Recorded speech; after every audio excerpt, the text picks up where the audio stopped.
निरअहंकारिता।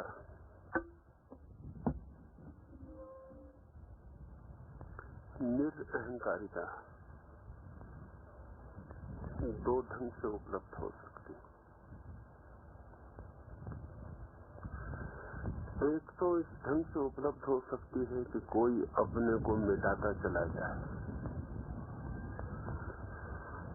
अपने को समाप्त करता चला जाए, अपने को काटता चला जाए, और ऐसी घड़ी आ जाए कि फिर काटने को कुछ ना बचे, तो निरअहंकारिता उपलब्ध होती है।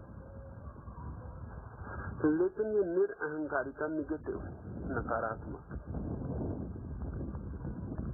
और इसमें एक अहंकार बहुत गहरे में शेष रह ही जाएगा कि मैंने अपने अहंकार को काट दिया है।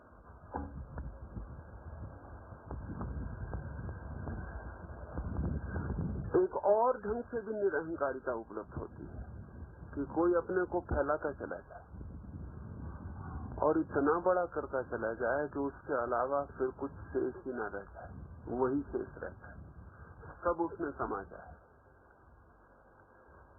तब भी निरअहंकारिता, तब भी ईगोलेसनेस उपलब्ध होती है।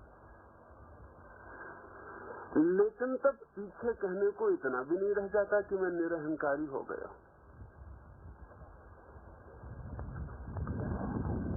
जो लोग अहंकार को काट कर चलेंगे, वे लोग अंततः आत्मा को उपलब्ध होंगे। आत्मा का अर्थ होगा उनका अंतिम अहंकार शेष रह जाएगा कि मैं हूं। मैं की और सारी चीजें नष्ट हो जाएंगी, शुद्ध मैं ही शेष रह जाएगा। लेकिन जो व्यक्ति अहंकार को काट के चलेगा वो कभी परमात्मा को उपलब्ध नहीं होगा।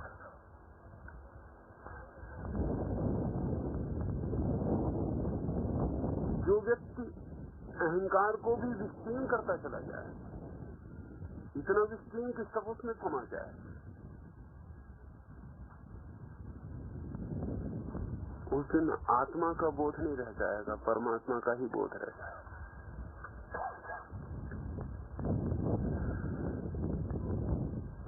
कृष्ण का जो व्यक्तित्व है वो पॉजिटिव है, वो विधायक है, वो निषेधात्मक नहीं। वे जीवन में किसी भी चीज का निषेध नहीं करते, वे अहंकार का निषेध भी करते नहीं। वे तो कहते हैं अहंकार को इतना बड़ा करो कि सभी उसमें समझ जाए, तू बचे ही ना, तो फिर स्वयं को मैं कहने का कोई उपाय न रह जाए। हम अपने को मैं तभी तक कह सकते हैं जब तक तू बाहर अलग खड़ा है। तू के विरोध में ही मैं की आवाज। तू गिर जाए, तू न बचे, तो मैं भी बचेगा नहीं। मैं इतना बड़ा हो जाए, इसलिए उपनिषद के ऋषि कह सके अहम ब्रह्मास्मि, वो ये कह सके मैं ही ब्रह्म हूं। इसका ये मतलब नहीं कि तू ब्रह्म नहीं, इसका मतलब ये कि तू तो है ही ब्रह्म, मैं ही हूं। वो जो हवाओं में लहरा रहा है वो भी मैं हूं, और जो वृक्षों में लहर खा रहा है वो भी नहीं। वो जो जन्मा है वो भी नहीं हूं, जो मरेगा वो भी नहीं। वो जो पृथ्वी है वो भी नहीं हूं, जो आकाश है वो भी नहीं। मेरे अतिरिक्त कोई भी नहीं। इसलिए अब मैं के बचने की भी कोई जगह नहीं बची। मैं किससे कहूं कि मैं हूं, किसके विरोध में कहूं कि मैं हूं। कृष्ण का पूरा व्यक्तित्व विराट के साथ फैलाव का है, विस्तार का है। कृष्ण कह सकते हैं मैं ब्रह्म हूं, इसमें कोई अहंकार नहीं है। भाषा में ही मैं का प्रयोग है, मैं जैसा कोई पीछे बचा नहीं। एक दूसरा रास्ता जो मैंने कहा निषेध का है, नकार का है, इनकार का है, तोड़ने का है, त्याग का है, छोड़ देते। धन मैं को मजबूत करता है, धन को छोड़ दे। अमीर का अहंकार होता है, लेकिन गरीब का नहीं होता। इस भूल में मत पड़ जाओ। गरीब का भी अहंकार होता है, गरीब होता है, पुअर ही होता है, धन का दावा नहीं कर सकता। गृहस्थी का अहंकार होता है, लेकिन सन्यासी का नहीं होता है, ऐसा मत सोचना। सन्यासी का भी अहंकार होता है।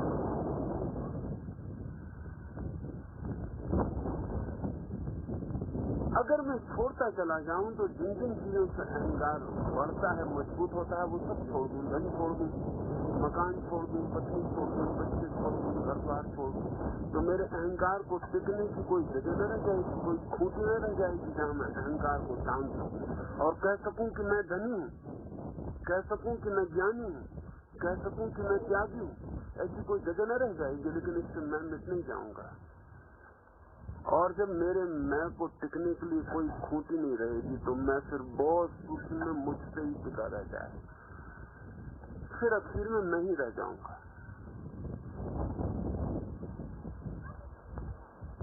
ये जो मैं का सूक्ष्म अनुभव है, ये निषेध से उपलब्ध होगा। बहुत लोग इसमें अटके रह जा सकते हैं, बहुत से लोग अटक के रह जाते, क्योंकि ये दिखाई भी नहीं पड़ता, ये बहुत सूक्ष्म। धनी का अहंकार दिखाई पड़ता है, त्यागी का कैसे दिखाई पड़ेगा। लेकिन धनी का अहंकार क्या है कि मेरे पास धन है। त्यागी का अहंकार क्या है कि मैंने त्याग किया है, मैंने धन छोड़ा है। गृहस्थी का अहंकार दिखाई पड़ता है कि ये रहा उसका घर, ये रही उसकी सीमा। सन्यासी का अहंकार दिखाई नहीं पड़ता, लेकिन उसकी भी सीमाएं। वो हिंदू है, मुसलमान है, ईसाई है, जैन है, उसके भी आस्था है, उसकी सीमाएं हैं, उसकी बंधन हटका, लेकिन वो दिखाई नहीं पड़ता।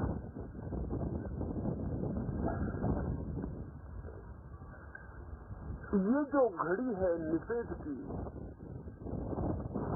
इसमें कोई अटक सकता है। अगर अटकता है तो लगेगा बिल्कुल निरहंकारी, क्योंकि वो मैं शब्द का भी उपयोग न करेगा, मैं भी छोड़ देगा।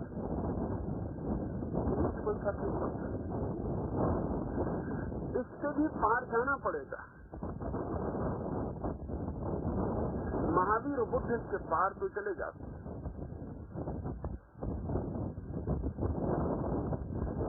लेकिन ये पार जाना, उस आखिरी सूक्ष्म मैं के पार जाना उन्हें बहुत ही कठिन पड़ता है। वही असली तपस्या है उनकी। बड़ी तपस्या की बात होती, क्योंकि जो मेरे पास था, जो मेरा था, उसको तो छोड़ दिया गया। अब मैं ही बचा हूं, अब इसको कैसे छोड़ूंगा?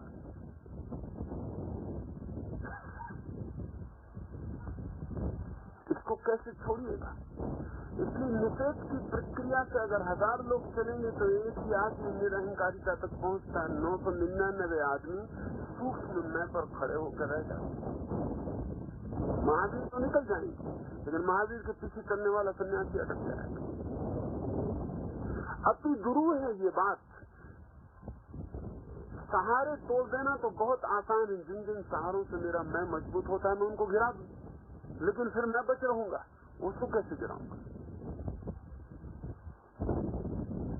तो निषेध से चलने वाले व्यक्ति की जो तकलीफ है वो आखिरी क्षण में, और विदेह से चलने वाले की जो तकलीफ है वो पहले क्षण में। पहले स्टेप पर विदेह से चलने वाले को बड़ी कठिनाई आती है कि तू को कैसे इनकार कर दूं। तू है, दिखाई पड़ रहा है, उसको कैसे इनकार करे?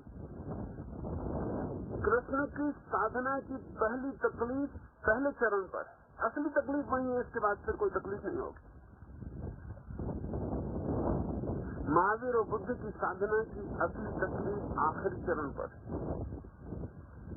पहले बहुत आसान है, आखिरी क्षण में जबकि मैं के सब सहारे टूट जाएंगे और शुद्ध मैं बच रहेगा, प्योरिफाइड ईगो रह जाएगी, उसको कैसे छोड़िएगा? उसको छोड़ने का क्या करिएगा आप?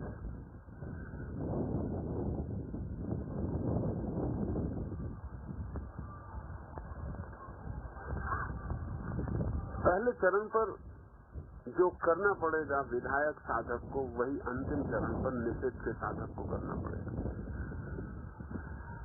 पहले चरण पर विधेय का साधक क्या करेगा?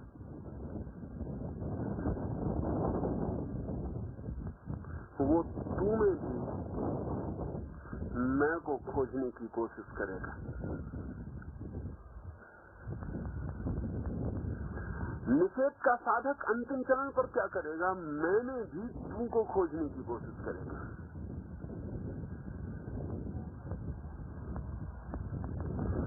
अगर उसे मैंने भी तू मिल जाए तब तो ठीक, बहुत कठिनाई होती। लेकिन तू में मैं को देखना बहुत आसान है, मैं में तू को देखना बहुत कठिन है। और शुद्ध मैं में तो और कठिन हो जाता है, क्योंकि बहुत सूक्ष्म मैं का भाव बसता है। वो इतना बारीक हो जाता है कि उसमें तू को कहां समाए। बुद्ध और महावीर की कठिनाई आती है आखिरी चरण में। इसलिए बुद्ध या महावीर की साधना में आखिरी चरण के पहले से भी गिरना संभव है।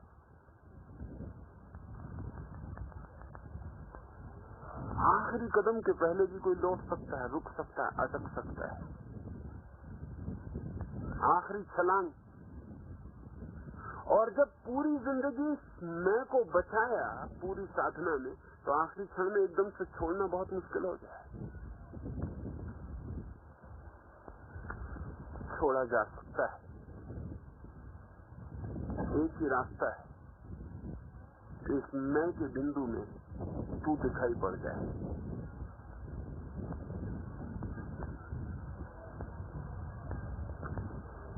इसलिए महावीर या बुद्ध की जो आखिरी साधना की कड़ी है, उसका नाम है केवल ज्ञान। ज्ञानी न रह जाए, सिर्फ ज्ञान रह जाए। जानने वाला न रह जाए, सिर्फ जानना रह जाए। तो जानने में झलक मिल सकती है एकता की। आखिरी मुक्ति मैं से मुक्ति है। मैं को मुक्त नहीं होना है, मैं से मुक्त होना है। लेकिन जो पीछे आता है उसको कठिनाई हो जाती है। वो यही पूछता रहता है कि मुझे मोक्ष कैसे होगा। मुझे कभी मोक्ष हुआ ही नहीं। जब भी मोक्ष हुआ है तो मुझसे हुआ है।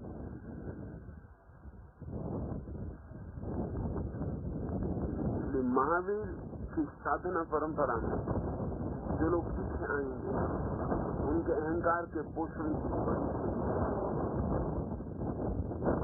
महावीर की साधना में चलने वाला साधक अति अहंकारी हो जाए तो त्याग, तपस्या उसके अहंकार को मजबूत करते चलेगा। कठोर होता जाएगा, सख्त होता जाएगा, आखिर में सब छूट जाएगा और एक मैं की गांठ बच जाएगी। उसको तोड़ना बहुत मुश्किल पड़ेगा। टूट सकती है, टूटी है। महावीर को टूटी। उस क्षण के अलग प्रयोग हैं कि वो मैं की गांठ जैसी छूट जाए। कृष्ण की साधना में, कृष्ण के व्यक्तित्व में मैं की गांठ को पहले ही तोड़ देना है। जिस बीमारी को आखिरी में गिराना पड़े, उसे इतनी देर तक धोना भी उचित नहीं। इतनी देर में वो संक्रामक भी बनेगी और क्रॉनिक भी हो जाएगी। उसे पहले ही तोड़ देना। इसलिए जिसको महावीर केवल ज्ञान कहेंगे, वो अंतिम घड़ी ना आएगी। जिसको कृष्ण सिखाओ कहेंगे, वो पहली ही घड़ी में आएगी, पहले ही क्षण।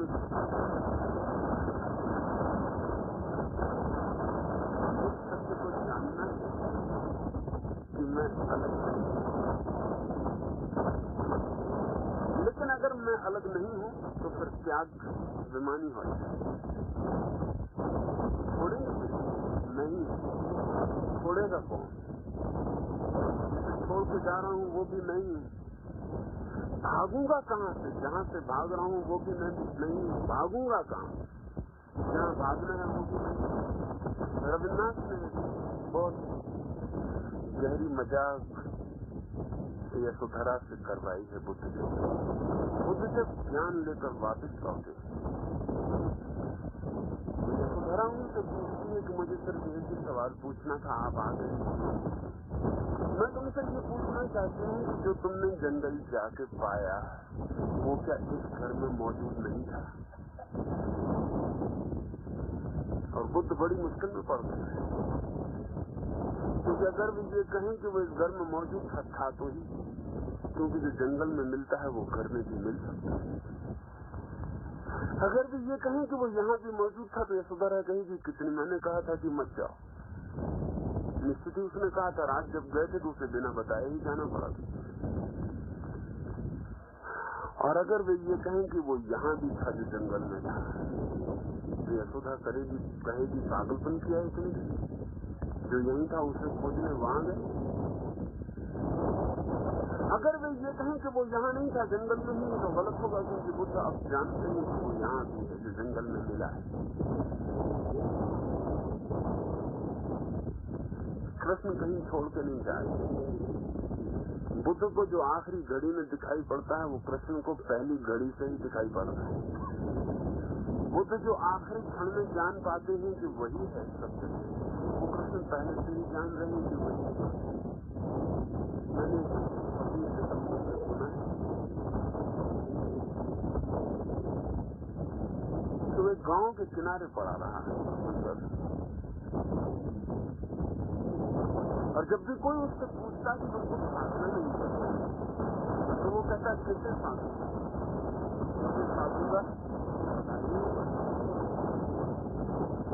कोई उससे पूछता कि तुम कहीं जाते दिखाई नहीं पड़ते, वो तो कहाँ जाऊं, जहाँ पहुंचना था वहां मैं पहुंचा ही होगा। कोई उससे पूछता तुम्हें कुछ पाना नहीं, तो वो कहता जिसे पाना है वो सदा से प्राप्त है। ये फकीर क्या साधना करे? इसलिए कृष्ण की साधना विकसित नहीं हो पाई। कृष्ण का साधक कहीं भी ना मिलेगा जो साधना कर रहा हो। साधना किसकी करनी? साधना उसकी की जा सकती है जो नहीं मिला है और मिल सकेगा। साधना उसकी की जा सकती है जो नहीं पाया है और पाया जा सकता है। साधना संभावना की है, साधना उपलब्धि की कभी नहीं होती। जो है ही उसको कैसे पाइएगा? बुद्ध को भी आखिरी क्षण में जब ज्ञान हुआ और किसी ने पूछा कि आपको क्या मिला हमें बताएं, बुद्ध ने कहा मिला कुछ भी नहीं, जो मिला ही हुआ था उसका पता भर चला है। जो था ही मेरे पास, लेकिन मुझे पता नहीं था। अब मैंने जाना कि ये तो मेरे पास ही था। मिला कुछ भी नहीं है, जो था ही उसका पता चला है। जब नहीं था पता तब भी वो था इतना ही, कमी कुछ भी न थी। लेकिन बुद्ध ये आखिरी क्षण, वहां तो तुम खड़े हो, जिसे तुम मंजिल कह रहे हो वो तो तुम्हारा मुकाम ही है, जहां तुम खड़े ही हो। किस तरफ दौड़ रहे हो? क्योंकि जहां तुम दौड़ के पहुंचोगे वहां तो तुम पहुंचे ही हुए हो। इसलिए बुद्ध और महावीर के जीवन में साधना का काल है, फिर सिद्धि की अवस्था है। कृष्ण सदा ही सिद्ध है, उनके जीवन में साधना का कोई काल नहीं। कृष्ण ने कब साधा सत्य को पता है आपको? कौन सा ध्यान किया, कौन सा योग किया, किस जंगल में गए, कौन सी तपस्या की, कौन से उपवास किए, कौन से आसन, कौन से व्यायाम? कृष्ण के जीवन में साधना जैसी कोई चीज ही नहीं दिखाई पड़ती। साधना है ही नहीं। बुद्ध और महावीर आखिरी क्षण में सिद्ध होते हैं, कृष्ण जैसे सिद्ध है ही।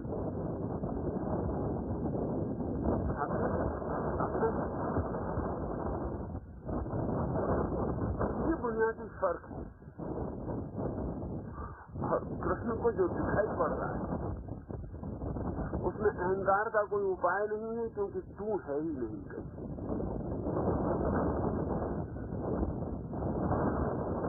कबीर की बात सुबह में कर रहा है। कबीर ने एक दिन अपने बेटे को जंगल में भेजा है घास काटना नहीं, जैसे जहां पौधे हवा में नाच रहे, ऐसे ही वो जंगल में गया है हंसिया लेके घास काटना। सुबह सांझ होने लगी और वो नहीं लौटा। कबीर परेशान हो गए और सबने कहा कि कुछ पता लगाओ, घास काटने में इतनी देर की कोई जरूरत न थी, दोपहर तक आ जाना था, फिर सांझ भी हो गई, अब अंधेरा भी गिर जाएगा थोड़ी देर में। लोगों ने कहा तो कबीर और सारे लोग खोजने निकले कि वो कहाँ गया है। देखा है जाके तो घास में, गले गले घास में वो खड़ा है। खड़ा कहना गलत है, हवाएं नाच रही हैं, वो भी नाच रहा है।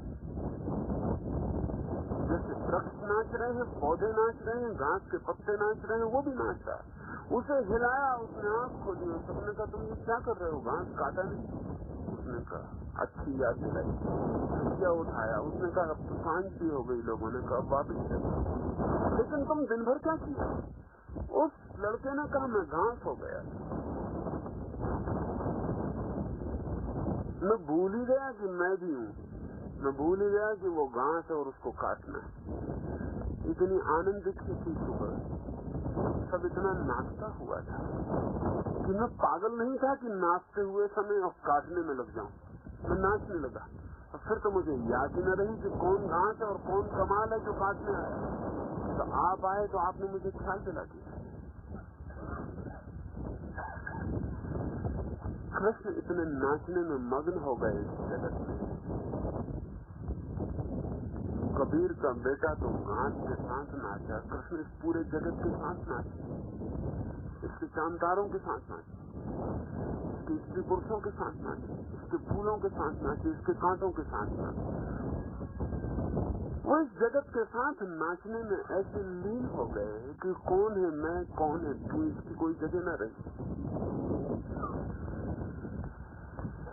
इस क्षण जो निरअहकार उपलब्ध हुआ, वो महावीर और बुद्ध को अत्यंत तपस्या, आडुअस, लंबी यात्रा के अंतिम पड़ाव पर उपलब्ध होता है। वे बहुत दौड़ के उस जगह आते हैं जहां से कृष्ण कभी दौड़े ही नहीं। वे बहुत यात्रा करके उस जगह को पता लगा पाते हैं जहां से उन्होंने यात्रा शुरू की। इसलिए कृष्ण साधक नहीं, कृष्ण को साधक कहना ही मुश्किल। कृष्ण सिद्ध, और इस सिद्ध अवस्था में, इस सिद्ध की दशा में जो भी उन्होंने कहा, उसमें हमें अहंकार दिखाई पड़ सकता है, क्योंकि वो जो शब्द हम उपयोग करते हैं मैं का, वो भी कर रहे हैं, लेकिन हमारे और उनके मैं की अभिव्यक्ति और अर्थ में बड़ा फर्क है, कनोटेशन में बड़ा फर्क है। जब हम कहते हैं मैं, तो मतलब होता है शरीर के भीतर जो कैद है वो, और जब कृष्ण कहते हैं मैं, तो वो कहते हैं जो सब जगह फैला है वो। इसलिए हिम्मत से कह सकते हैं अर्जुन को भी, सब छोड़ो मेरी शरण में आ। ये अगर शरीर के भीतर गिरा हुआ मैं होता, इतनी हिम्मत से नहीं कहीं जा सकता। और अगर ये शरीर के भीतर बंद मैं होता, तो अर्जुन भी कहता कि आप कैसी बात कर रहे हैं, मैं और आपकी शरण में क्यों आऊं? फिर तो अर्जुन के मैं को भी चोट लगती, क्योंकि जब भी एक तरफ से मैं बोलता है तो दूसरी तरफ से मैं में प्रतिध्वनि पैदा होती। अगर आप मैं की भाषा बोलते हैं तो दूसरा आदमी तत्काल मैं की भाषा बोलना शुरू कर देता है। मैं एक दूसरे की भाषा बड़े ढंग से पहचानते हैं, तत्काल प्रतिक्रिया में सन्नद्ध हो जाते हैं। लेकिन कृष्ण कह सके कि तू मेरी शरण में आ, क्योंकि इस मेरी शरण का अर्थ है समस्त की शरण। इसका अर्थ है जो सब फैला हुआ है इसकी शरण में चला जा, तू अपने को छोड़।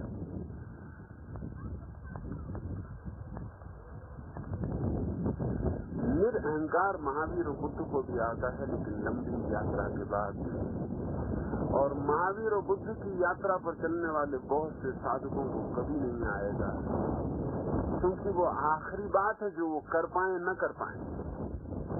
लेकिन कृष्ण की धारा में जो बहेगा वो तो पहली ही बात, न कर पाए तो उस धारा में बह ही नहीं सकते। महावीर के साथ बहुत दूर तक चल सकते हैं अपने मैं को बचा के, कृष्ण के साथ तो पहले कदम पर ही नहीं चलता। चलना ही है तो मैं छोड़कर ही चलना होगा, नहीं तो चल ही ना पाएंगे। महावीर के साथ बहुत दूर तक तालमेल बैठ सकता है हमारे मैं का, कृष्ण के साथ नहीं बैठ सकता। पहले क्षण में ही ये जानना होगा, तो first is the last Krishna के लिए। महावीर और बुद्ध के लिए लास्ट इज द फर्स्ट, वो जो आखिरी है वो पहला है, और कृष्ण के लिए जो पहला है वो ही आखिरी। ये फर्क ख्याल में आ जाए, बड़ा फर्क है, बहुत बुनियादी फर्क है। ख्याल में आ जाए तो सारी स्थिति और होगी। कृष्ण के साथ साधना क्या करिएगा? नाच सकते हैं, गीत गा सकते हैं, डूब सकते हैं, साधना क्या करिए? या इसको ही साधना करें तो बात और। इसलिए कृष्ण किसी से और कोई अपेक्षा नहीं करते। जब पहला ही चरण निरअहंकारिता का है तब और अपेक्षा नहीं की जा सकती। महावीर और बुद्ध के पास जाके आप कहेंगे कि मैं अहंकारी हूँ, मैं क्या करूँ, तो वो आपको रास्ता बता सकते हैं। वो कहेंगे पहले ये छोड़ो, पहले ये छोड़ो, अहंकार को पीछे देख लेंगे। कृष्ण के पास जाके आप कहेंगे मैं अहंकारी हूँ, तो वो कहेंगे कोई रास्ता ही ना रहा, क्योंकि अहंकारी जाए वही तो शुरुआत है। इसलिए कृष्ण कोई साधकों का संघ नहीं बना सकते। बहुत साधक तो वही कहेगा कि बस ठीक है, यही पहली बात, अहंकार तो छूटता नहीं, धन छोड़ सकता हूँ। कृष्ण कहेंगे धन छोड़ने से क्या होगा, धन छोड़ के भी बीमारी तो वही रहेगी। आदमी आया, वो कहता है कैंसर है मुझे, कैंसर तो नहीं छोड़ सकता, सिर गुटवा सकता हूँ, तो गुटवा ले, इससे कोई अंतर नहीं, इससे कोई संगति नहीं, कैंसर अपनी जगह रहेगा। सिर गुटवाने के बाद भी फिर कैंसर कोई ठीक करना पड़ेगा। वो आदमी कहता है मैं कपड़े भी छोड़ सकता हूँ, कृष्ण कहेंगे कपड़े छोड़ने से कुछ लेना देना नहीं। महावीर कहेंगे ठीक है, फिलहाल सिर गुटवाओ, फिलहाल जो भी तुम कर सकते हो करो। महावीर और बुद्ध उसको लौटा नहीं देंगे। महावीर और बुद्ध के द्वार पर सभी को प्रवेश हो जाएगा। वो सभी के लिए तैयार है कि ठीक है, जो तुम कर सकते हो वो करो, आखिरी बात आखिरी में देखेंगे। लेकिन कृष्ण कहते हैं आखिरी बात करो तो ही मेरे मकान में प्रवेश। इसलिए कृष्ण का मकान करीब करीब खाली रह गया, उसमें प्रवेश बहुत मुश्किल हुआ। इसलिए ऑर्डर्स खड़े नहीं होते। महावीर के साथ 50,000 सन्यासी चलते थे, संभव था। कृष्ण के साथ मुश्किल है। 50,000 निरहंकारी आदमी पहले दिन कैसे खोजिए? महावीर और बुद्ध को अगर हम ठीक से कहें तो ग्रेजुअल एनलाइटनमेंट की बात है, वो क्रमिक क्रम की बात हमें समझ में आती है। 1 रुपए से 2 रुपए हो सकते हैं, 3 रुपए हो सकते हैं, 4 रुपए हो सकते हैं, हमारी समझ में आती है। लेकिन गरीब एकदम अमीर हो सकता है, ये हमारी समझ में नहीं आती। कृष्ण जो बात कर रहे हैं वो सडन एनलाइटनमेंट की। वो कहते हैं कि नाहक इतनी परेशानी क्यों करते हो? 1 रुपया है तब भी तुम गरीब हो, 1 रुपए वाले गरीब हो। 2 रुपया है तब भी तुम गरीब हो, 2 रुपए वाले गरीब हो। 3 रुपया है तब भी तुम गरीब हो, 3 रुपए वाले गरीब हो।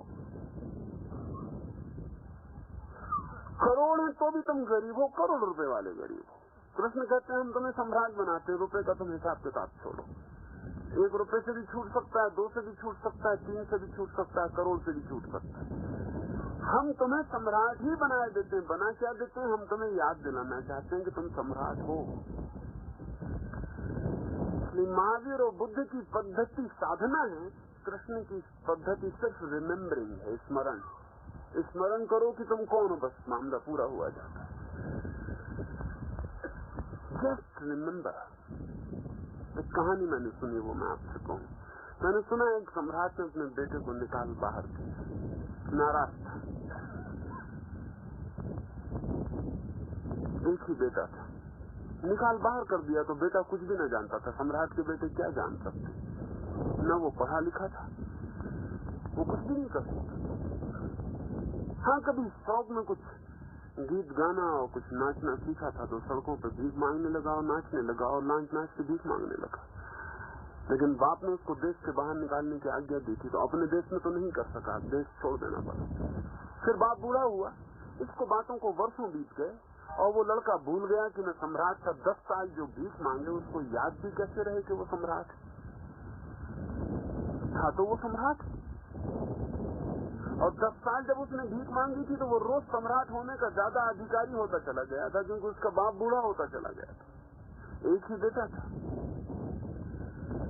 उसके जूते फट गए हैं, धूप है तेज, और एक रेगिस्तानी मुल्क में भटक रहा है। और वो एक होटल के सामने, जहाँ साधारण सी गंदी सी होटल, वहाँ भीख मांग रहा है, लोगों के सामने बर्तन फैला रहा है, कह रहा है कुछ पैसे देने, क्योंकि जूते की जरूरत है, धूप बढ़ती जाती, पैर पे फफोले पड़ते।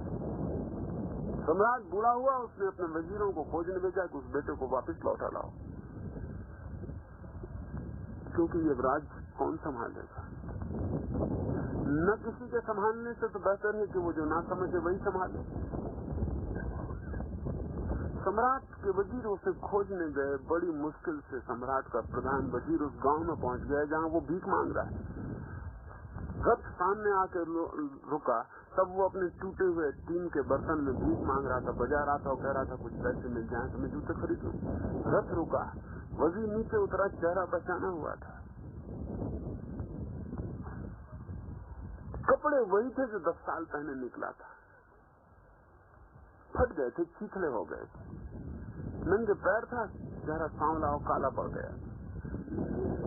वजीर नीचे उतरा, वजीर ने उसके पैर छुए और कहा कि पिता ने क्षमा कर दिया और वापस बुलाया। एक क्षण का भी 1000वां हिस्सा, और वो जो हाथ में टीन का ठीकरा था वो फिट गया। उस युवक की आंखें एकदम बदल गई, वो भिखारी नहीं रहा, सम्राट हो गया। उसने वजीर को कहा, जाओ शीघ्र जूते खरीदो, अच्छे कपड़े लाओ, स्नान का इंतजाम करो। वो रथ पे बैठ गया। वो सब जो भीख मांगना, जिनसे भीख मांगता था, जो ना कुछ थे उस होटल में, वो सब भीड़ लगा के खड़े हो गए। उन्होंने देखा वो आदमी दूसरा, वो उनकी तरफ देख भी नहीं रहा, उनको पहचानता भी नहीं। उन्होंने कहा, अरे हमें भूल गए। उन्होंने कहा, तुम्हें तभी तक याद रख सकता था जब तक अपने को भूले हुए था। तो अपनी याद आ गई, अब भूल जाओ उस आदमी को जो भीख मांगता था। उनका अभी क्षण भर पहले, तो उसने कहा कि मुझे याद आ गई। कृष्ण की प्रक्रिया इतनी ही है कि आदमी को सिर्फ इतनी याद दिलाने की बात है कि तुम कौन हो। ये साधने की बात नहीं है, स्मरण की। और इस याद के साथ ही एक क्षण में सब बदल जाता है। टीन का ठीकरा बाहर दिख जाता है, जिनसे हम भीख मांग रहे थे अचानक हाथ खींच लेते, हम खुद ही सम्राट हो जाते। लेकिन ये सम्राट होना सदन है, और ध्यान रहे, सम्राट कोई आदमी सदन ही होता है, भिखारी ग्रेजुअल होता है। सम्राट होने के लिए भी कोई सीढ़ियां हो तो आखिरी सीढ़ी पे खड़े होकर आप थोड़े अच्छे ढंग के भिखारी होंगे और कोई खास फर्क नहीं पड़ने वाला। पैसे वाले भिखारी होंगे और कोई खास फर्क नहीं पड़ने वाला, लेकिन भीख जारी रहेगी। और एक दिन आपको छलांग लगानी पड़ेगी वहां जहां आप ग्रेजुअली चढ़ के पहुंचे, वहां से कूद जाना पड़ेगा। लेकिन ये घड़ी महावीर और बुद्ध की साधना में आखिरी क्षण आती, जिस दिन छलांग लगानी पड़ती। कृष्ण के मामले में पहले ही आ जाती, कहते छलांग लगाओ, आगे फिर दूसरी बात तो करने की कोई जरूरत नहीं होती, छलांग लगाने की बात है। गीता में पूरे वक्त अर्जुन को वो कुछ खास नहीं समझा रहे हैं, सिर्फ याद दिला रहे हैं कि तू कौन है। वो कोई उपदेश नहीं दे रहे, वो सिर्फ चोटें दे रहे हैं कि तू कौन है। वो किसी को समझा नहीं रहे, किसी को जगा रहे हैं। वो सिर्फ हिला रहे हैं, जब जोड़ रहे हैं कि तू उठ कर देख कि तू कौन है। तू भी कहां छोटी छोटी बातों में पड़ा है कि ये मर जाएगा, वो मर जाएगा। तू जाग के देख, कोई कभी मरा ही नहीं। तू कब मरा? मगर वो नींद में है और अपने सपने में है, वो ये पूछे जा रहा है कि ये मेरा भाई है, ये मेरा रिश्तेदार है, ये मेरे गुरु हैं, इनको मैं कैसे मारूं? वो सपने में कृष्ण उसको समझा नहीं रहे, उसको धक्के दे रहे हैं कि तू नींद खोल के रख, आंख खोल के देख क्या सपना देख रहा है।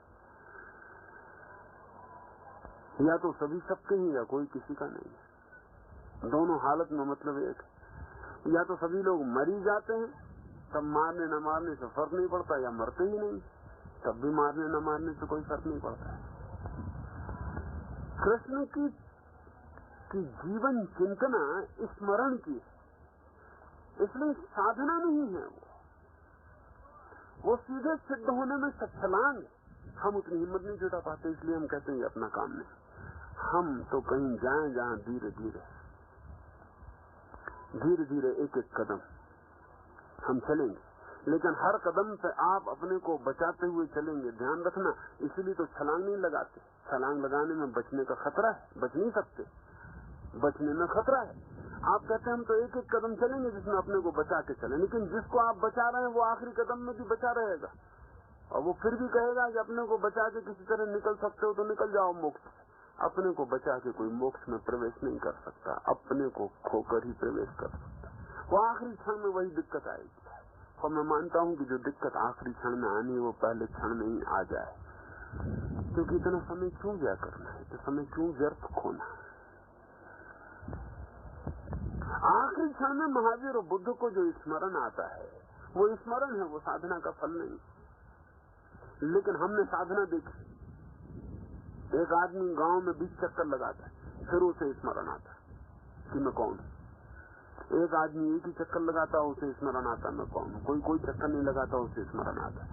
लेकिन हम जो देखने वाले हैं, हम कहेंगे इस आदमी को 20 चक्कर लगाने से स्मरण आया, अगर हम भी 20 चक्कर लगाएं तो हमें भी स्मरण आता। उस 20 चक्कर लगाने से कोई कॉज इफेक्ट का संबंध नहीं है। ये बात जरा आपको ठीक से समझ लेनी चाहिए। महावीर ने क्या किया और महावीर को क्या हुआ, इसमें कोई कॉजल लिंक नहीं है, इसमें कोई कार्य कारण का संबंध नहीं है कि महावीर ने ऐसा किया इसलिए ऐसा हुआ। अगर ऐसा है तो फिर जीसस को नहीं हो सकेगा, क्योंकि जीसस ने वो कुछ भी नहीं किया जो महावीर। फिर बुद्ध को नहीं हो सकेगा, क्योंकि बुद्ध ने वो कुछ भी नहीं किया जो महावीर ने किया। अगर 100 डिग्री पानी गर्म होने से ही भाप बनता है, तो तिब्बत में बनाया जाए, हिंदुस्तान में बनाया जाए, चीन में बनाया जाए, अमेरिका में बनाया जाए, वो 100 डिग्री पर ही भाप बनेगा। उसको 100 डिग्री पर भाप बनना काजल, उसमें कार्य कारण। आध्यात्मिक जीवन काजल नहीं है, उसमें कार्य कारण नहीं है, इसलिए तो आध्यात्मिक जीवन मुक्त हो सकता है। कार्य कारण की श्रृंखला में मुक्ति कभी भी नहीं हो सकती। कार्य कारण का मतलब ही बंधन है। हर चीज पिछली चीज से बंधी है, और जो चीज पिछली चीज से बंधी है वो अगली चीज से बंधी होगी, उसमें चेन सीरीज सब चीजें बंधी है। अगर पानी भाप बनेगा तो अभी तक पानी के नियमों से बना था, अब भाप के नियमों से बन जाएगा। अगर पानी बर्फ बन जाएगा तो अभी तक पानी के नियमों से बना था, अब भाप के नियमों से बन जाएगा। आगे पीछे दोनों तरफ बंधन होंगे। जिसको मुक्ति कहते हैं वो नॉन कॉजल, उसके पीछे कोई कारण नहीं कि जिस कारण से फला आदमी मुक्त हुआ, ये कारण से मुक्त हुआ क्योंकि इसने इतना उपवास किया इसलिए मुक्त हुआ। तो कोई भी आदमी उतना उपवास करे तो मुक्त होना चाहिए, लेकिन ये नहीं होता। 100 डिग्री पर कोई भी पानी गर्म हो तो भाप बनता है, लेकिन कोई भी आदमी उपवास करे तो मुक्त नहीं होता। महावीर करते हैं तो होते। कोई भी आदमी नग्न खड़ा हो जाए तो मुक्त हो जाएगा, नहीं होता। बहुत लोग ऐसे ही नग्न हैं, कपड़े ही नहीं, लेकिन महावीर खड़े हो जाते हैं और मुक्त हो जाते हैं। तो नग्नता से मुक्ति का कोई काजल रिलेशनशिप है, कोई कार्य कारण संबंध है? अगर संबंध है तो फिर सबको करना ही पड़ेगा। नहीं, संबंध नहीं। असल में मुक्ति का अर्थ ही कार्य कारण की श्रृंखला के बाहर हो जाना है। वो जो कार्य कारण की श्रृंखला है कि ऐसा करने से ऐसा होता है, ऐसा ना करने से ऐसा नहीं होता, इस सब के बाहर हो जाना ही मुक्ति का अर्थ है। असल में कार्य कारण की सीमा में जो बंधा है उसी का नाम पदार्थ है, और कार्य कारण की सीमा के जो बाहर है उसी का नाम परमात्मा है।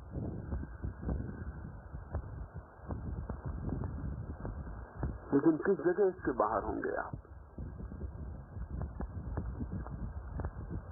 हम प्रत्येक घड़ी को कार्य कारण से जोड़ते। अभी मैं एक कहानी कह रहा था। एक आदमी एक ट्रेन में सवार हुआ है, पहली दफा। उसके गांव के लोगों ने उसकी जन्म जयंती मनाई। 75 साल का हो गया, बूढ़ा है, और गांव गरीब, उसको क्या भेंट दे? तो उन्होंने सोचा कि हमारे गांव में कभी कोई ट्रेन पर सवार नहीं हुआ, पहली दफा ट्रेन चली, तो हम सब गांव के लोग चंदा करके इसको ट्रेन पे भेजते। तो उसको ट्रेन पे भेजा। साथ में एक मित्र और उसके ट्रेन पे गया। वो दोनों सवार हुए, पहली दफा गाड़ी में बैठे, बड़े आनंदित।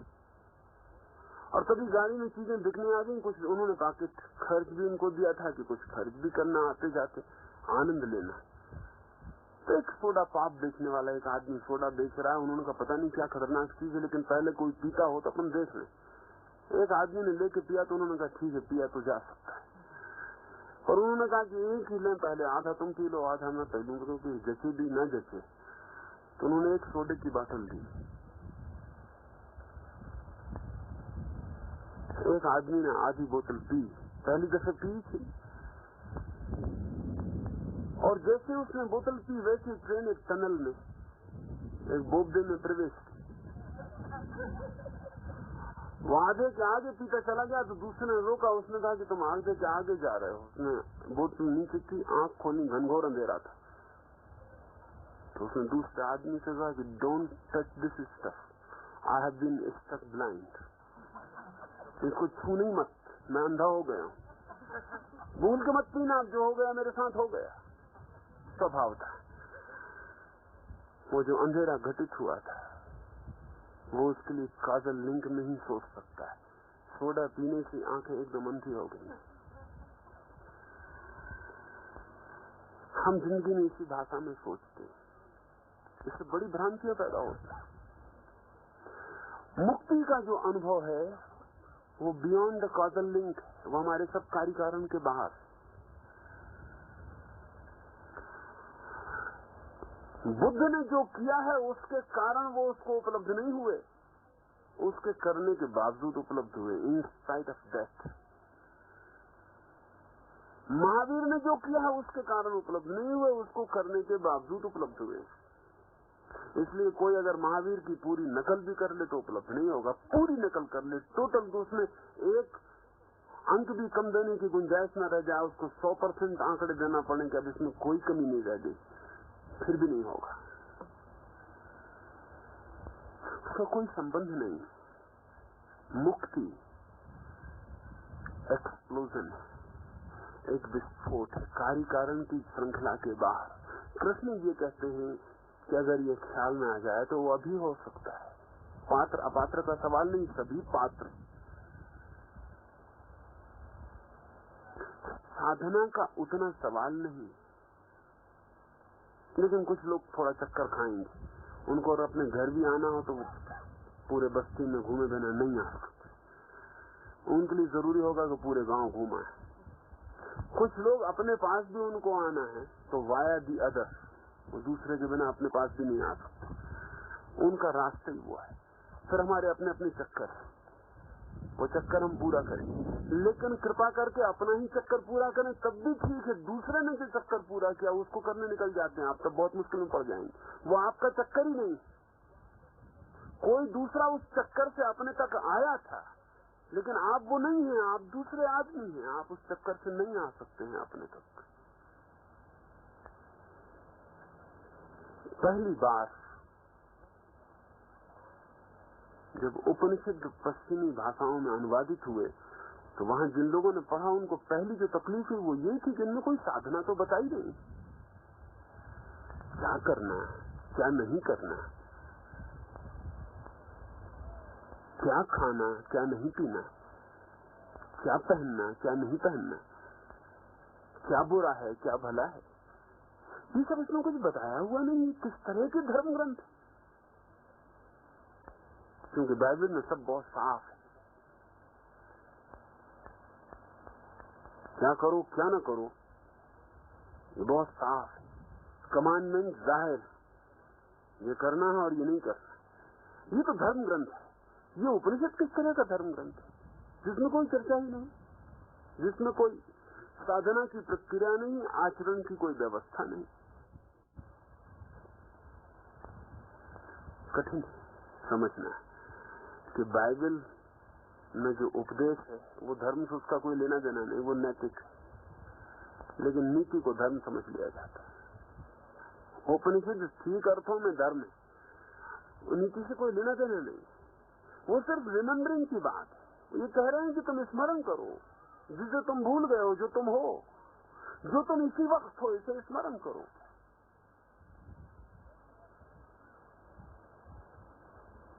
इसे कहीं पाने नहीं जाना है, अभी और यही हो ही तुम, सिर्फ स्मरण करो।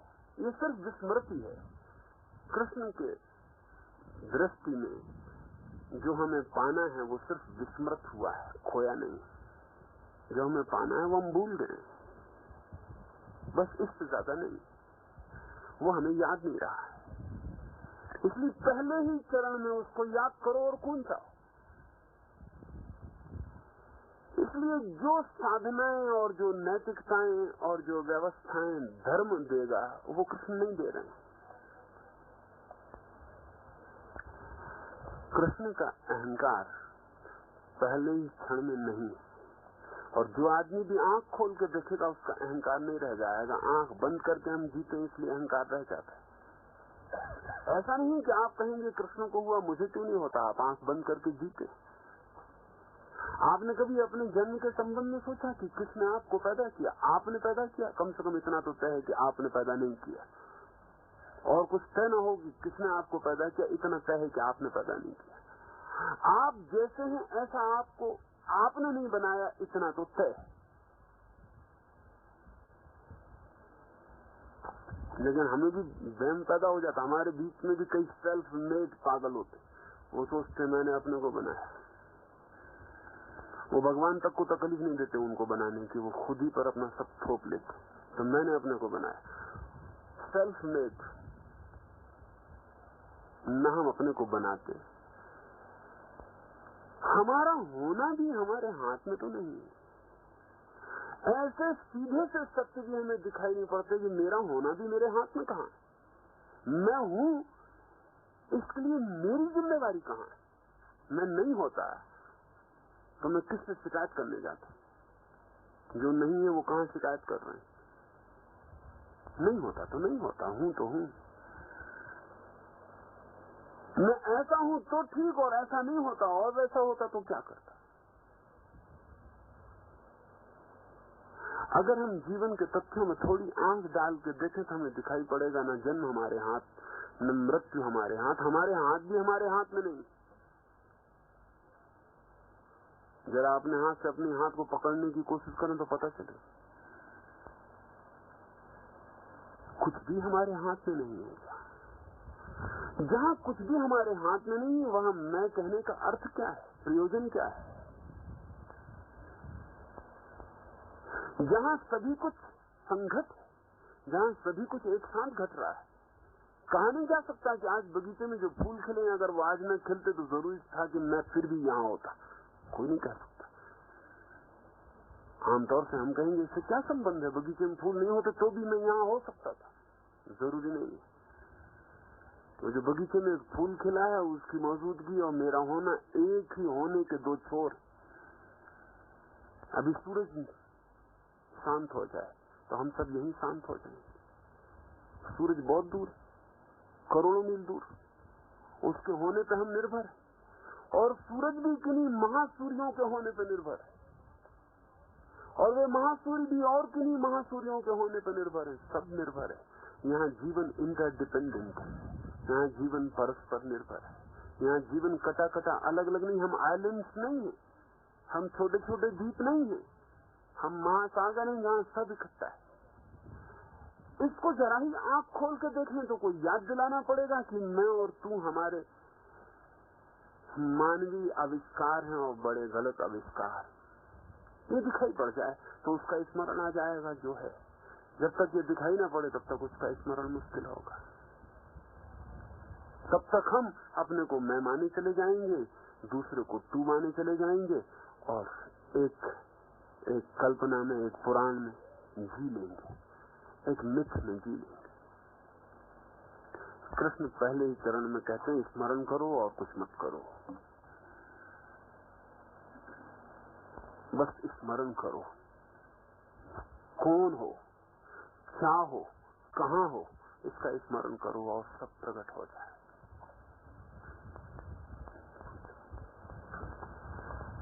पूर्णता के संबंध में एक प्रश्न था। आपने सुबह कहा कि पूर्णता का मूल लक्षण आप शून्यता मानते हैं, तो बुद्ध भी तो परम शून्य थे, तो क्या उन्हें पूर्ण नहीं कहा जा सकता? और उसी के साथ क्या शून्यता स्वयं में बहुआयामी नहीं है? दो तीन बातें। एक तो बुद्ध शून्यता पर पहुंचे, जैसा मैं अभी कह रहा था, बुद्ध शून्यता पर पहुंचे, वो उनका अचीवमेंट है, वो उन्होंने पाया। वे शून्य हुए। जो शून्यता पाई जाएगी वो वन डायमेंशनल हो जाती, उसकी एक दिशा हो जाती, वो पाने वाले पर निर्भर हो जाती। इसको ऐसा समझिए, असल में मैं अपने भीतर से जिस चीज को शून्य कर दूंगा, जिस चीज को काट डालूंगा, अलग कर दूंगा, वो समाप्त हो जाएगी, मेरे भीतर से हट जाएगी। एक तरह का शून्य उपलब्ध होगा, लेकिन वो शून्यता किसी चीज का अभाव होकर आएगी। एक और शून्यता है जो हम लाते नहीं, जो हमारे होने के बोध में ही जन्मती है। हम हैं ही शून्य, हम होते नहीं शून्य। शून्यता हमारा स्वभाव है, ऐसे हम हैं ही। जिस दिन शून्यता हमारा स्वभाव होती है, साधना नहीं, अभ्यास नहीं, उपलब्धि नहीं, उस दिन शून्यता बहुआयामी, मल्टी डायमेंशनल हो जाती। हमने किसी चीज को खाली करके अपने को शून्य नहीं किया है, हम शून्य हैं ही, इसको स्मरण किया है। तो बुद्ध की जो शून्यता हमें दिखाई पड़ती है, वो शून्यता लाई हुई है, और जो शून्यता लाई हुई है वही हमें दिखाई पड़ती है। कृष्ण में हमें शून्यता कभी नहीं दिखाई पड़ी। कृष्ण को तो आदमी कहेंगे बहुत भरे पूरे आदमी, बहुत ऑक्युपाइड आदमी। कृष्ण की प्रेजेंस तो अनुभव होती, कृष्ण में एब्सेंस अनुभव नहीं होती। कृष्ण में कुछ मौजूद है ये तो पता चलता है, कृष्ण खाली है ये पता नहीं चलता। पता हमें चलता है कि बुद्ध खाली है। उसका कारण कि जो हम में भरा है उसको बुद्ध ने निकाल दिया, इसलिए बुद्ध हमें खाली लगता है। अगर हम में क्रोध है तो बुद्ध ने उसे निकाल दिया, अगर हम में हिंसा है तो बुद्ध ने उसे निकाल दिया, अगर हम में राग है तो बुद्ध ने उसे निकाल दिया, अगर हम में मोह है तो बुद्ध ने उसे निकाल दिया। जिससे हम भरे हैं बुद्ध उससे खाली है, इसलिए हमें लगता है कि ये शून्यता है। बुद्ध शून्य हुए, असल में जिससे हम भरे हैं वो उनमें नहीं, हम उनकी शून्यता को पहचान लेते हैं। कृष्ण की शून्यता हमें पहचान में नहीं आती, क्योंकि इस आदमी में अगर लोभ नहीं है तो भी आदमी जुआ खेलने बैठ सकता है। अगर इस आदमी में क्रोध नहीं है तो ये आदमी हाथ में चक्र लेके कैसे उतर जाता युद्ध में। अगर इस आदमी में हिंसा नहीं है तो अर्जुन को क्यों उकसाता है हिंसा के लिए। अगर इसमें राग नहीं है तो ये प्रेम क्यों करता है। जिससे हम भरे हैं वो हमें कृष्ण में दिखाई पड़ता है। कृष्ण की शून्यता हमारे पकड़ में नहीं आ सकती। बुद्ध की शून्यता को अगर ठीक से समझें तो वो किसी चीज की एब्सेंस है जो हमें मौजूद है, तो हम पहचान लेते हैं। असल में जिसको हम मनुष्यता की बीमारियां कहते हैं, बुद्ध में उनका अभाव है। जहां तक मनुष्य के बीमार होने का संबंध है, बुद्ध बिल्कुल शून्य। बुद्ध की कोई बीमारियां उनमें नहीं, आदमी की कोई बीमारियां उनमें नहीं। बस यहीं तक बुद्ध हमें दिखाई पड़ते हैं। इसके बाद बुद्ध एक और छलांग लेते हैं, वो हमें कभी दिखाई नहीं पड़ती। वो छलांग जो बुद्ध इस शून्यता के बाद लेते हैं वो हमें कभी दिखाई नहीं पड़ती। बुद्ध मर रहे हैं और आखिरी क्षण में भी उनके शिष्य उनसे पूछते हैं कि जब आप मर जाएंगे तो आप कहाँ जाएंगे, कहीं तो होंगे आप। मोक्ष में होंगे, निर्वाण में होंगे, कैसे होंगे? बुद्ध कहते हैं मैं कहीं नहीं होऊंगा, मैं होऊंगा ही नहीं। ये उनके पकड़ में नहीं आता, क्योंकि वो मानते हैं जिसने लोभ छोड़ा, क्रोध छोड़ा, मोह छोड़ा, उसे कहीं होना चाहिए। हाँ, जमीन पर नहीं, मोक्ष में होना चाहिए, लेकिन कहीं होना चाहिए। बुद्ध कहते हैं मैं कहीं भी नहीं होऊंगा, मैं ऐसे ही मिट जाऊंगा जैसे पानी पर खींची गई रेखा मिट जाती है। जब हम पानी पर रेखा खींचते हैं तब वो होती है, और जब मिट जाती तब बुद्ध पूछते हैं वो कहाँ होती? कहीं चली जाती, कहीं रहती? बस मैं पानी पे खींची गई रेखा की तरह मिट जाऊंगा, मैं कहीं भी नहीं होऊंगा। बुद्ध की ये बात उनके शिष्यों के समझ में नहीं आती। कृष्ण इस पानी पे खींची गई रेखा की तरह जिंदगी भर जीते हैं, इसलिए कोई शिष्य भी नहीं खोज पाते, तो किसी की भी समझ में नहीं आती। बुद्ध और महावीर आखिरी क्षण में उस छलांग को भी पूरा करते हैं जो एक डायमेंशनल नथिंगनेस से, एक आयामी शून्यता से परम शून्य में छलांग हो जाती, लेकिन उस शून्य को पकड़ नहीं पाते, हम उसको हम देख नहीं पाते। और कृष्ण के साथ हमारी कठिनाई और ज्यादा हो जाती है, क्योंकि उस शून्य में जीते ही वो रेखा किसी दिन मिटेगी नहीं। ऐसा नहीं वो प्रतिपल खींचते हैं और मिट जाती, न केवल खींचते हैं और मिट जाती, बल्कि उससे विपरीत रेखा भी खींच देते, रेखाएं रेखाएं हो जाती हैं, सब मिटता है, सब होता रहता है। बुद्ध शून्यता को किसी दिन उपलब्ध होते हैं, कृष्ण शून्य ही है, और इसलिए कृष्ण की शून्यता को पकड़ना मुश्किल होता है। जिस दिन बुद्ध शून्य होते हैं, उस दिन जहां तक बुद्ध के भीतर जो कैद थी चेतना, जो अस्तित्व, वो मुक्त होकर विराट के साथ एक हो जाता है। लेकिन उस दिन वो बुद्ध नहीं रह जाते। उस दिन वो जो गौतम सिद्धार्थ पैदा हुआ था, मरा था, उससे कोई संबंध नहीं। वो जो भीतर एक शून्य था अस्तित्व का, वो विराट अस्तित्व के साथ एक हो गया। इसलिए उस विराट अस्तित्व के साथ एक हो गए, उस शून्य की कोई कथा नहीं है हमारे पास। लेकिन कृष्ण पूरे जीवन ऐसे जीते हैं कि उस शून्य की हमारे पास एक कथा है कि अगर बुद्ध भी उस शून्य के बाद जगत में जिए तो कैसा जिएंगे। वो तो हमें मौका नहीं मिलता, वो मौका हमें कृष्ण में मिलता है। बुद्ध का शून्य होना और समाप्त हो जाना एक साथ घटित होते हैं, कृष्ण का शून्य होना और होना एक साथ चलते हैं।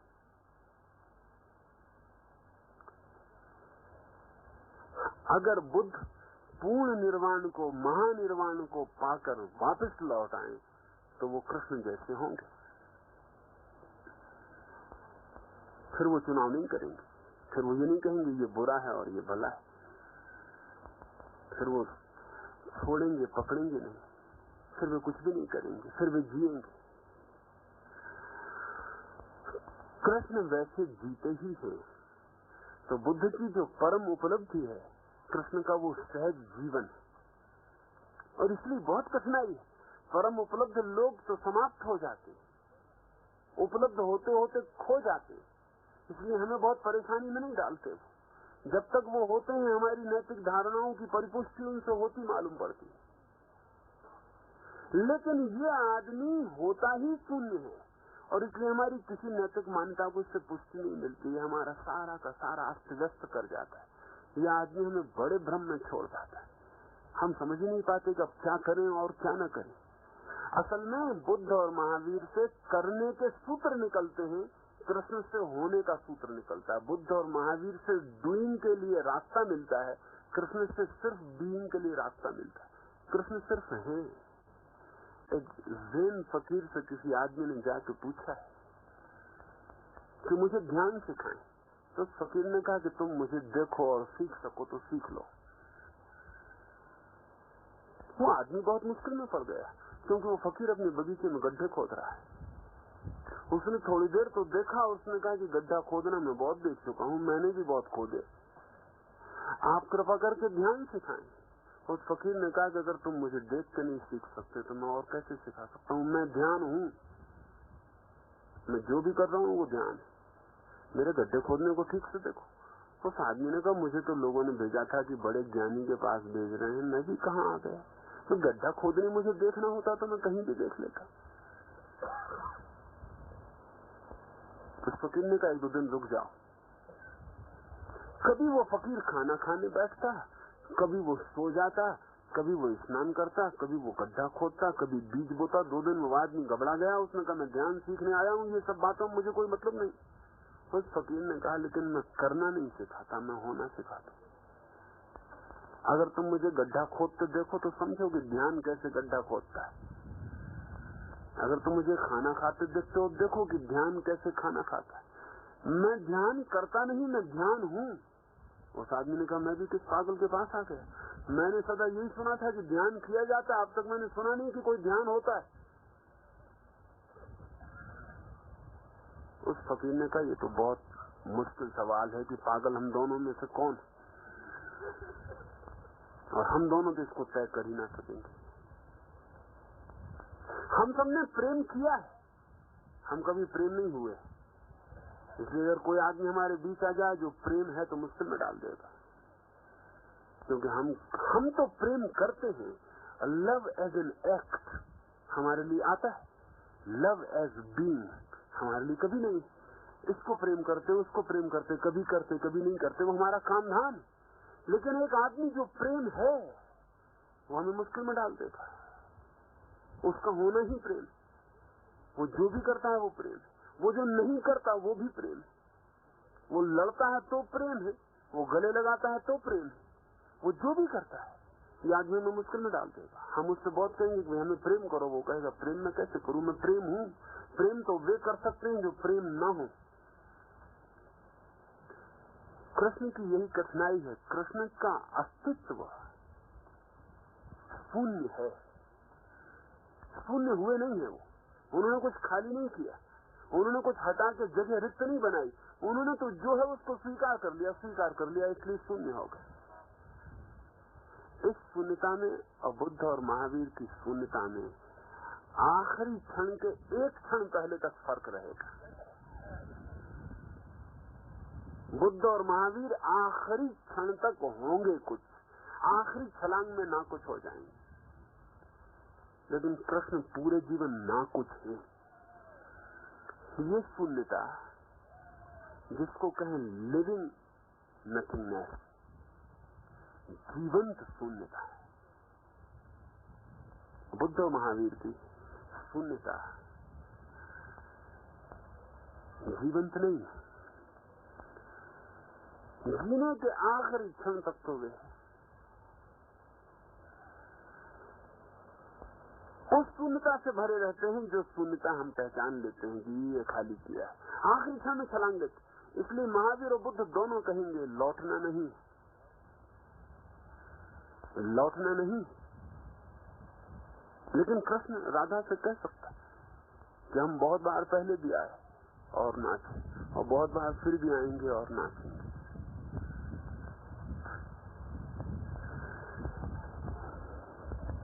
बुद्ध और महावीर के लिए शून्यता महामृत्यु है, उसके बाद कोई लौटना नहीं है, खो जाना है, वो आवागमन का बंद हो जाना है। कृष्ण कह सकता है कि आवागमन से मुझे क्या डर है, मैं शून्य हूं ही, मुझे मोक्ष में और ज्यादा क्या मिलेगा, मैं जहां हूं वहां मोक्ष है ही, मैं आता रहूंगा। इसलिए वो बड़ी अद्भुत बात कहते हैं, वो अर्जुन से कहते हैं कि जब भी मुसीबत हो मैं आ सकता हूं, जब भी धर्म की गिलानी हो मैं आ जाऊंगा। ऐसा बुद्ध और महावीर नहीं कह सकते, ऐसा उनका कोई वक्तव्य नहीं कि दुनिया में मुसीबत हो, अंधेरा हो, बीमारी हो, तकलीफ हो, अधर्म हो तो मैं आ जाऊंगा, क्योंकि वो कहेंगे मैं आऊंगा कैसे, मैं तो मुक्त हो चुका हूँ। लेकिन कृष्ण कहते हैं तुम फिक्र मत करना, कोई मुसीबत हो तो मैं आ सकता हूँ। आ सकने का ये मतलब नहीं कि आ जाएंगे, आ सकने का कुल मतलब ये कि इस आदमी को आने जाने में कोई फर्क नहीं, इससे कोई बाधा नहीं पड़ती, ये शून्य है ही, इसलिए आने से क्या बिगड़ेगा, कुछ भी नहीं बिगड़ेगा। शून्यता का ये फर्क है। और महावीर और बुद्ध शून्यता को मुक्ति के अर्थों में ही ले पाएंगे, क्योंकि उनके जीवन भर मुक्ति की आकांक्षा ही उनकी साधना है। इसलिए जब शून्यता आएगी तो कहेंगे हम मुक्त हुए, विश्राम में गए, अब लौटना नहीं, पॉइंट ऑफ नो रिटर्न, अब इससे लौटना नहीं, अब लौटने का कोई सवाल नहीं, क्योंकि लौटने का उनके लिए एक ही मतलब साफ होगा कि वही क्रोध, वही लोभ, वही मोह, वही जंजाल, वही संसार, वही उपद्रव, वही मुसीबत। अब लौटना नहीं, अब हम सबके बाहर हुए। इसलिए शून्य की घटना जब उनके चित्त में घटेगी तो वो डूब जाएंगे, उसमें खो जाएंगे विराट में, वो नहीं लौटने की बात कर सकते। लेकिन कृष्ण के लिए कोई फर्क नहीं पड़ता, वो क्रोध में भी वही है, प्रेम में भी वही है, राग में भी वही है, सब में वही है। इसलिए वो कहेंगे अगर लौटना है तो मजे से लौट आएंगे, इसमें कोई तकलीफ नहीं है, इधर कोई बेचैनी, कोई कठिनाई नहीं होती, आना जाना हो सकता है, इसमें बाधा नहीं है। इसलिए वो कह सकते हैं उनका शून्य जीवंत है, लेकिन अनुभूति में कोई फर्क नहीं पड़ेगा। चाहे महावीर और बुद्ध का शून्य आपको मिल जाए तो भी आप आनंद को उपलब्ध हो जाएंगे, चाहे कृष्ण का शून्य आपको मिल जाए तो भी आप आनंद को उपलब्ध हो जाएंगे। लेकिन महावीर और बुद्ध का आनंद जो है वो विश्राम में ले जाएगा, कृष्ण का जो आनंद है वो हो सकता है विराट सक्रियता में ले जाएगा। तो अगर हम ऐसा शब्द बना सके एक्टिव वाइड, सक्रिय शून्य, तो कृष्ण पे लागू होगा। अगर हम ऐसा कोई शब्द बना सके निष्क्रिय शून्य, नॉन एक्टिव वाइड, तो वो महावीर और बुद्ध पे लागू होगा। अनुभूति तो आनंद की ही होगी, लेकिन एक आनंद सृजनात्मक हो जाएगा और एक आनंद लीन हो जाएगा, वो फर्क है। एक आध सवाल और पूछ लो फिर हम बैठे। शून्यता अर्थात महाशून्यता के बाद भी कुछ 40 साल जीते हैं। बुद्ध जीते हैं, महावीर भी 40 साल जीते हैं, बुद्ध भी 40 साल जीते हैं। लेकिन बुद्ध कहते हैं मरने के पहले कि वो जो निर्वाण मुझे हुआ था 40 साल पहले, वो निर्वाण था, अब जो हो रहा है वो महानिर्वाण। पहले निर्वाण में बुद्ध ने वही शून्य पाया था जो हमें दिखाई पड़ता है, दूसरे महानिर्वाण में बुद्ध उस शून्य को पाते हैं जो हमें दिखाई नहीं पड़ता, जो कृष्ण को दिखाई पड़ सकता है। तो बुद्ध 30-40 साल जीते, वो सीने में, वो परम शून्य नहीं, वो सीने में भी एक छोटी सी बाधा तो है।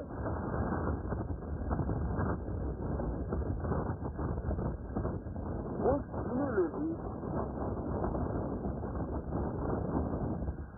अभी कष्ट, अभी होना चल रहा है।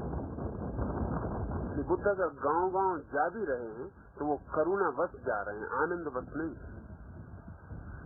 अगर वो दूसरे को समझा रहे हैं तो करुणा के कारण, कि जो मुझे मिला है मैं आपको भी कह दूं कि शायद आपको मिल जाए। लेकिन कृष्ण अगर दूसरे को कुछ कह रहे हैं तो आनंद के कारण, वो कोई करुणा के कारण नहीं। कृष्ण में करुणा को ना खोज पाओगे। बुद्ध का व्यक्तित्व कंपैशन, 40 साल करुणा बस वो जा रहे हैं, आ रहे हैं, लेकिन वो आखिरी क्षण की प्रतीक्षा है जब ये आना जाना भी छूट जाएगा, इससे भी मुक्ति होगी। इसलिए बुद्ध कहते हैं 2 तरह के निर्वाण, एक निर्वाण वो है जो समाधि से मिलता है, और एक महानिर्वाण जब मन नहीं खोता शरीर में, वही परम निर्वाण, परम शून्य उससे ही मिलेगा।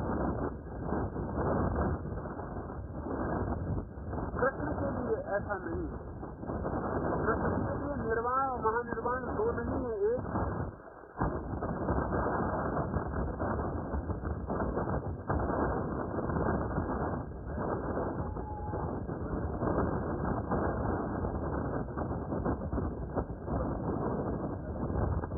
सवाल तो सुबह अब होंगे, इसलिए हवा आनंद ही देगी।